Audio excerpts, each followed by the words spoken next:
In this video, we're going to look at the surface area of a cylinder. So here we've got a cylinder. It's got 3 surfaces, and we need to calculate the area of all 3 of those surfaces. So the first surface is a circle, and we've got a second surface that is exactly identical, which is another circle on the other end, the other base. We've also got this curved surface, which is covered by the label, which we also need to find the area of. So we'll start with the circles.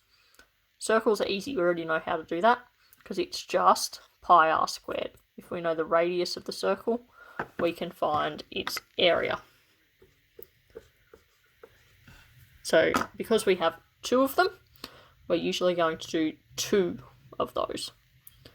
Now the other surface, this curved surface with the label, is going to be a bit trickier. So we need to figure out, if we were to fold that out, what shape this curved surface would be.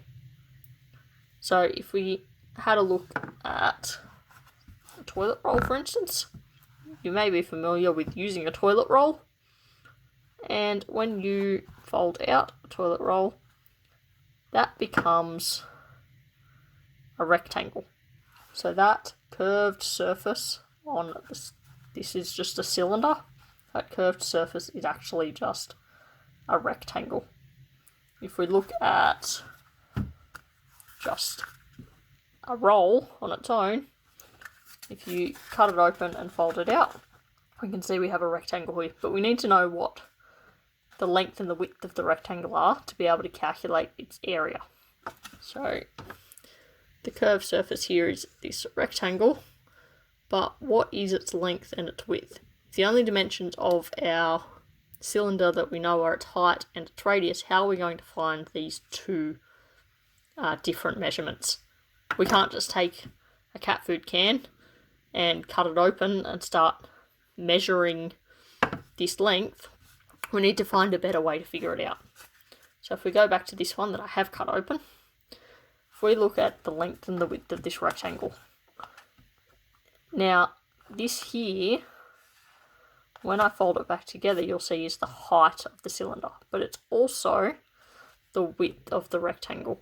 So I'm going to replace this W here with a H, because this height, or this width, is exactly the same as this height over here on the corresponding cylinder.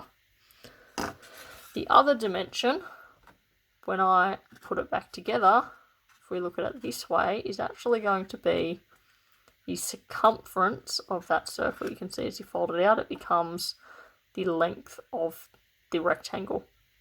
So the circumference of that circle is going to be, we know, 2 pi r. So let's replace the length with 2 pi r. Now the area of this curved surface then is 2 pi r h, because to find the area of a rectangle, we know we do the length times the width, or 2 pi r times h. So this curved surface area is going to be 2 pi r h, and we know we have the area of the circle, which is pi r squared. So if we want to find the area of a closed cylinder like this one, with a top and a bottom and a curved surface, we're going to do surface area equals 2 pi r squared, 2 because there are 2 circles, plus 2 pi r h, which is the circumference times by the height. Now, it's important to not just remember this formula. It's better to actually understand where it comes from, because we're looking at a closed cylinder here that has a top and a bottom and a side, but sometimes you might need to find just the curved surface. You just want to know how much cardboard there is in that toilet roll. Sometimes you might have an open cylinder which has a bottom, perhaps like a water tank might have a bottom and sides, but it doesn't necessarily have a lid on it. So in that case, rather than having 2 pi r squared plus 2 pi r h, you would just have pi r squared plus 2 pi r h. When we get to trickier problems, we could have something like, say with this toilet roll, you might want to know what all of the surfaces are, including that inside surface. So you'd have to do work out the area of that top face, which would be the area of this big circle minus the area of this small circle, and double that. You'd have to add your curved surface, which would be the circumference of this times by the height of the roll. And you'd also have to look at this inside surface, which would be just like the outside curved surface, but we'd be using the circumference of the smaller cylinder and still using the height of the roll. So you need to think about breaking down the surface area rather than just memorizing a formula like this one. Now, I'm going to do an example. For that example, I'm going to use this tin of cat food, and I'm going to do it nice and quickly before the cat realises I've stolen it. So let me just flip this board over.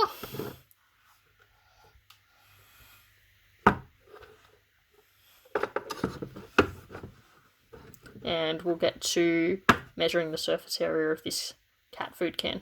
So we need to start with the circle on the top and the bottom. So I'm going to start by finding the circle, which is pi r squared, as we know. I want to make it circles, and I'm going to write 2 pi r squared, just to make this a little bit easier. I'm going to start by measuring my radius. So my radius of that, the diameter is about 6.5 centimetres. So I'm going to say my radius is 3.25. It's half of the diameter. So that's going to be 2 pi times 3.25 squared. I'm just going to leave that like that as it is at the moment, because we know that we need to round all of our calculations at the end. So I don't want to type anything into the calculator just yet. Now, we also need to find our curved surface. So, curved surface. Okay, we'll start by finding the height of our rectangle. So I'm just going to measure that height. Might need to pick it up to do that. Measure that, and I'll say it's about 3.5 centimetres. So 3.5. That was the h part of our 2 pi r h. Now we need to know the distance around the outside, which would be the length of our rectangle. So to do that, we need to do, again, the circumference, which is 2 pi r. So 2 pi times 3.25 was our radius. And then we will find our total surface area, and we're going to type all of that into the calculator all together.